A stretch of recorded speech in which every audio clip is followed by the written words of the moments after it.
اعوذ باللہ من الشیطان الرجیم، بسم اللہ الرحمن الرحیم، السلام علیکم ورحمۃ اللہ وبرکاتہ۔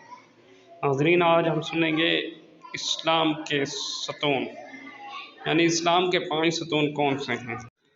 رسول اللہ صلی اللہ علیہ وسلم نے فرمایا، اسلام کی بنیاد 5 چیزوں پر قائم کی گئی ہے۔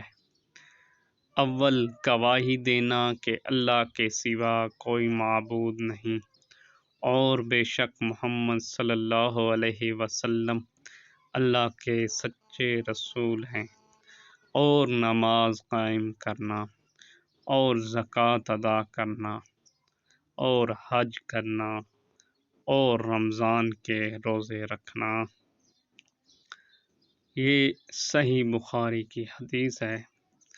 اسی طرح کی مزید اسلامک ویڈیو دیکھنے کے لیے ہمارے چینل کو لائک اور سبسکرائب کریں، شکریہ، اور ثواب کی نیت سے شیئر بھی کریں۔ جزاک اللہ خیرا۔